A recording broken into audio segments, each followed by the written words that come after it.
Good afternoon to my all dear students. मैं शिखा सिंह और गृह विज्ञान में हम लोग बाल विकास पढ़ रहे हैं। और जैसा कि हम सब जान रहे हैं कि टीजीटी पीजीटी की वैकेंसी बहुत बड़ी मात्रा में आ रही है इस बार।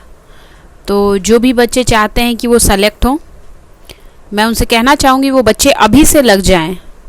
वो वैकेंसी आने का वेट ना करें, वो किसी भी चीज़ का वेट ना करें, वो सिर्फ और सिर्फ पढ़ाई को फोकस करें अपने। ओके स्टूडेंट्स, आज मैं टॉपिक जो आपको पढ़ाने वाली हूँ वो टॉपिक है वृद्धि और विकास। इसके अंतर्गत हम लोग विकास के सिद्धांत, विकास की अवस्थाएं तथा विकास को प्रभावित करने वाले कारक के बारे में यहाँ पे पढ़ने वाले हैं। आइए सबसे पहले हम जानेंगे कि वृद्धि क्या होता है और विकास क्या होता है। ठीक है, तो सबसे पहले वृद्धि का मतलब होता है बढ़ना या फैलना, यानी प्राणी के आंतरिक एवं बाह्य अंगों का बढ़ना वृद्धि कहलाता है। ठीक है, किसी भी प्राणी में विकास पहले और वृद्धि जो है वो बाद में होती है। वृद्धि गर्भाधान के लगभग 2 सप्ताह बाद प्रारंभ होती है और 20 वर्ष की आयु के आसपास समाप्त हो जाती है। वृद्धि में होने वाले परिवर्तन शारीरिक एवं रचनात्मक होते हैं। वृद्धि केवल परिपक्वता तक होती है। ठीक है, और अब हम जानेंगे विकास क्या होता है। विकास एक सार्वभौमिक प्रक्रिया है जो जन्म से लेकर जीवन पर्यंत तक अविराम गति से चलती रहती है। इसके अंतर्गत शारीरिक, मानसिक, सामाजिक और संवेगात्मक परिवर्तन सम्मिलित रहते हैं। जीवन की प्रारंभिक अवस्था में होने वाले परिवर्तन रचनात्मक और उत्तरार्ध में होने वाले परिवर्तन विनाशात्मक होते हैं। रचनात्मक मतलब है प्राणी में परिपक्वता लाते हैं और विनाशात्मक मतलब वृद्धावस्था की ओर ले जाते हैं। अकॉर्डिंग टू हरलॉक, विकास केवल अभिवृद्धि तक सीमित नहीं है, वरन वह व्यवस्थित समानुगत परिवर्तन है जिसमें कि प्रौढ़ावस्था के लक्ष्य की ओर परिवर्तनों का प्रगतिशील क्रम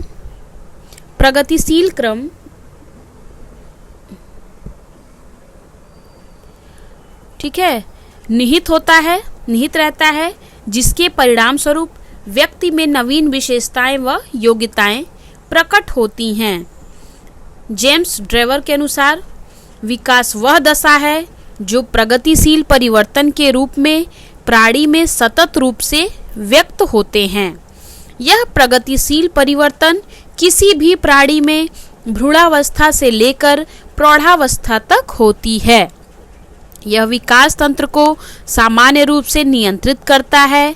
यह प्रगति का मानदंड है और इसका आरंभ शून्य से होता है।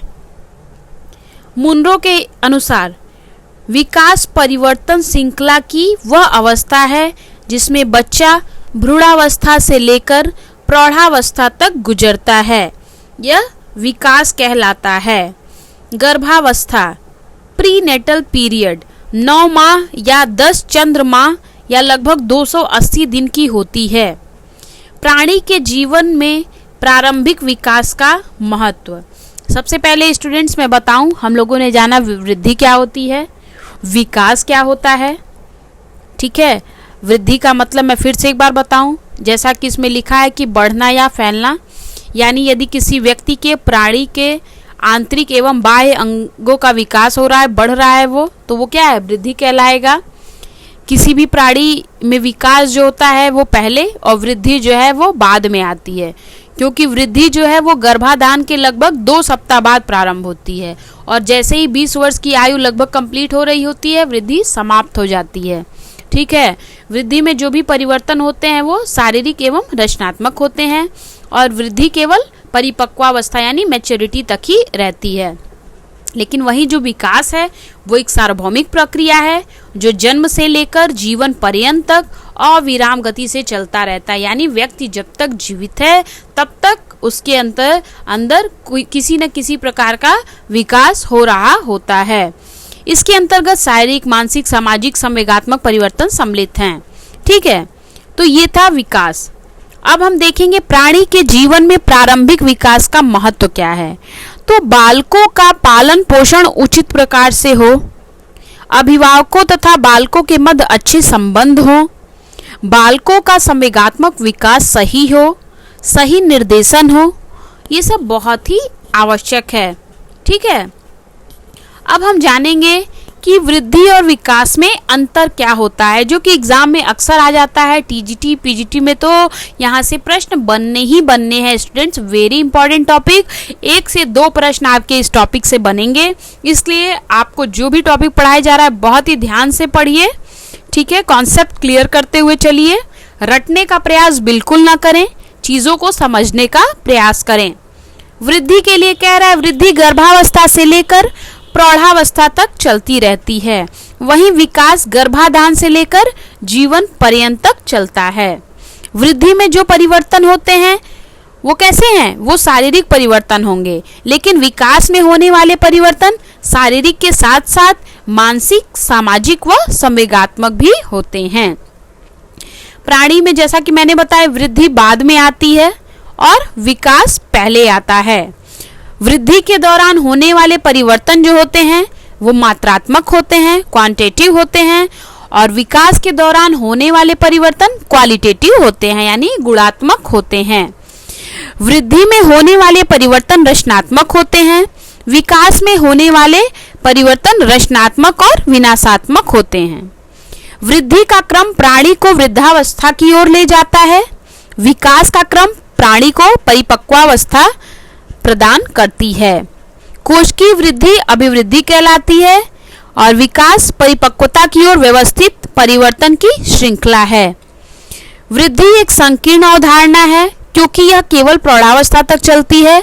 विकास व्यापक प्रक्रिया है क्योंकि यह जीवन पर्यंत चलती है। वृद्धि एक साधारण प्रक्रिया है, इसमें केवल शारीरिक परिवर्तन सम्मिलित होते हैं, वहीं विकास जो है वो एक जटिल प्रक्रिया है, इसमें वृद्धि और परिपक्वता दोनों सम्मिलित होते हैं। ठीक है, 10वां पॉइंट है, वृद्धि की माप की जा सकती है क्योंकि ये परिवर्तन परिमाणात्मक होते हैं, जैसे लंबाई हुआ, भार हुआ, ये सब क्या है, इन सारी वृद्धियों को हम माप सकते हैं, लेकिन विकास को मापा नहीं जा सकता है। इसमें जो भी परिवर्तन होते हैं स्टूडेंट्स वो गुणात्मक होते हैं, जिनकी माप नहीं की जा सकती है, अपितु उन्हें विकास के संबंध में भविष्यवाणी की जा सकती है। हम उसको माप तो नहीं सकते हैं, लेकिन हम उसकी भविष्यवाणी जरूर कर सकते हैं कि हाँ ऐसा हो सकता है। ये था वृद्धि और विकास। अब हम देखेंगे विकास के क्या क्या रूप होते हैं। विकास की प्रक्रिया में मुख्य रूप से 4 प्रकार के परिवर्तन दृष्टिगत होते हैं। पहला है आकार में परिवर्तन, दूसरा है अनुपात में परिवर्तन, तीसरा है पुरानी रूपरेखा में परिवर्तन और चौथा है नए गुणों की प्राप्ति। यानी विकास क्रम में परिवर्तनों का बड़ा महत्व है। इसमें आकार में परिवर्तन, अनुपात में परिवर्तन, पुरानी रूपरेखा में परिवर्तन, नए गुणों की प्राप्ति होती है। ठीक है, और इसमें विकास के क्रम में बहुत सारे परिवर्तन हमको देखने को मिलते हैं, जिसका हमारे जीवन में बहुत महत्व होता है। अब हम लोग पढ़ेंगे विकास के सिद्धांत। और स्टूडेंट्स, मैंने कहा है जैसा कि आपको रटने का प्रयास नहीं करना है, आपको चीज़ों को समझना है, तो आप विकास के सिद्धांत को समझिए पॉइंट वाइज। जैसे पहला है विकास का एक निश्चित प्रतिरूप होता है। यानी जो प्राणी होते हैं उनका विकास 2 दिशाओं में होता है। पहला है मस्तकाधोमुखी, जिसको सेफेलोकॉडल डायरेक्शन बोलते हैं, यानी सिर से पैर की ओर। यानी बच्चा जब माँ के गर्भ में आता है तो उसका विकास सिर से पैर की तरफ होता है। और दूसरा है निकट दूर दिशा में, यानी प्रॉक्सिमोडिस्टल डायरेक्शन। इसमें केंद्रीय भाग से प्रारंभ होकर केंद्र से दूर तक के भागों में विकास होता है। ये दोनों ही बहुत ही महत्वपूर्ण है स्टूडेंट्स। अक्सर मैंने इसको नेट के पेपर में, टीजीटी और पीजीटी की परीक्षा में यहाँ से एक प्रश्न अवश्य देखे हैं, और आई होप आगे भी एग्जाम में यहाँ से प्रश्न जरूर उठेंगे, क्योंकि ये सारे इंपॉर्टेंट टॉपिक्स हैं चाइल्ड डेवलपमेंट के। तो आगे देखिए क्या कह रहा है। सेकेंड पॉइंट में कह रहा है विकास सामान्य से विशेष की ओर होता है। तीसरा पॉइंट कह रहा है विकास अवस्था के अनुसार होता है। चौथा है विकास में व्यक्तिगत विभेद रहता है। फिर 5वां है विकास की गति में तीव्रता व मंदता पाई जाती है। विकास में विभिन्न स्वरूप परस्पर संबंधित होते हैं। विभिन्न अंगों के विकास की गति भिन्न होती है। विकास की प्रत्येक अवस्था की अपनी कुछ विशेषताएं होती हैं। ये आप देख रहे होंगे रेड पेन से मैंने इसको अंडरलाइन किया है। उसमें प्रश्न आया था पीजीटी की परीक्षा में कि विकास परिणाम है। देखिए कहाँ से आया था, लिखा था विकास परिणाम है, तो उसमें ऑप्शन सही था परिपक्वता और शिक्षण का। तो आप कुछ इंपॉर्टेंट पॉइंट्स बिल्कुल इसको याद ही कर लीजिए, तो आपके लिए अच्छा है, एक आध लाइन आप याद कर सकते हैं। ठीक है, तो विकास परिपक्वता और शिक्षण का परिणाम है। विकास जो है वो एक अविराम प्रक्रिया है। विकास के संबंध में भविष्यवाणी की जा सकती है। इस लाइन से भी प्रश्न एग्जाम में उठ चुका है कि क्या विकास के संबंध में भविष्यवाणी की जा सकती है। तो हाँ, विकास के संबंध में भविष्यवाणी की जा सकती है। फिर है विकास को प्रभावित करने वाले कारक, यानी किसी भी व्यक्ति को या किसी भी व्यक्ति के विकास को कौन कौन से कारक हैं जो प्रभावित करते हैं। तो पहला है पोषण, दूसरा है बुद्धि, तीसरा है यौन, चौथा है अंतःस्रावी ग्रंथियां, पांचवा है प्रजाति, छठवां है रोग व चोट, सातवां है घर का वातावरण, आठवां है पास पड़ोस का वातावरण, नौवां है विद्यालय का वातावरण, 10वां है सांस्कृतिक वातावरण, 11वां है शुद्ध वायु एवं प्रकाश। विकास के क्या क्या क्षेत्र हैं, तो शारीरिक विकास, क्रियात्मक विकास, संवेगात्मक विकास, सामाजिक विकास, मानसिक विकास, ये सब विकास के क्षेत्र हैं। और आगे स्टूडेंट्स हम लोग एक एक विकास के ये जो क्षेत्र हैं इसके बारे में बहुत ही गहराई से अध्ययन करेंगे, क्योंकि यहाँ से भी प्रश्न बनते हैं। अब 2-4 छोटे छोटे प्रश्न आए थे एग्जाम में जो मैंने यहाँ लिख दिया है। जैसे लिखा है विकास से तात्पर्य है, तो गुणात्मक परिवर्तन से। विकास की उत्पत्ति होती है परिपक्वता और अधिगम की परस्पर प्रक्रिया से। विकास के सभी क्षेत्र एक दूसरे से संबंधित होते हैं। फिर बालक का विकास है वंशानुक्रम एवं वातावरण का परिणाम। फिर है निकट दूर क्रम में क्रियात्मक विकास होता है, यानी प्रॉक्सी मॉडिस्टल की बात कर रहा है। इसमें केंद्र से परिधि की ओर, फ्रॉम सेंटर टू पेरीफेरी हमारा डेवलपमेंट होता है। ठीक है, जैसे कोई बच्चा है तो सबसे पहले वो हाथ उठाना सीखता है, हाथ उठाना सीखेगा, और उसके बाद फिर वो लिखना जैसे बहुत बाद में होता है, ये सब फाइन मोटर स्किल में आता है। तो बाद में पहले हाथ उठाता है, फिर धीरे धीरे उसकी उंगलियां जो है वो मूवमेंट करती हैं, सारी चीज़ें। तो ये है हमारा केंद्र से परिधि की ओर विकास। फिर है वृद्धि एवं विकास होता है सरल से जटिल की ओर। स्टूडेंट्स, मैंने आपको आज बताया इन चारों के बारे में, ठीक है, जिसमें हम लोगों ने वृद्धि क्या होती है, विकास क्या होता है, प्राणी के जीवन में प्रारंभिक विकास का क्या महत्व है, वृद्धि एवं विकास में अंतर क्या क्या है। फिर विकास के रूप हमने पढ़े, हमने विकास का सिद्धांत पढ़ा, साथ ही में हमने विकास को प्रभावित करने वाले कारक पढ़े, और हमने जाना कि विकास के क्या क्या क्षेत्र होते हैं। स्टूडेंट्स, किसी भी एग्ज़ाम की तैयारी करते समय प्रत्येक स्टूडेंट्स को ये ज़रूर देखना चाहिए कि हमारे सिलेबस में जो टॉपिक दिया है उसके अंतर्गत हमें क्या क्या अध्ययन करना है। इसका कॉन्सेप्ट किसी भी स्टूडेंट्स को बहुत क्लियर होना चाहिए। यदि उस स्टूडेंट्स को अपना गोल क्लियर है तो उसको अपने टॉपिक का, अपने सब्जेक्ट के एक एक टॉपिक में उसको क्या पढ़ना है ये भी क्लियर होना बहुत ही आवश्यक है। स्टूडेंट्स, आप पढ़ाई करिए और जो भी आपको समय मिलता है अपने समय का आप सदुपयोग करिए, व्यर्थ में समय इधर उधर बर्बाद ना करें। जीवन बहुत अनमोल है और ईश्वर ने सबको ही 24 घंटे दिए हैं।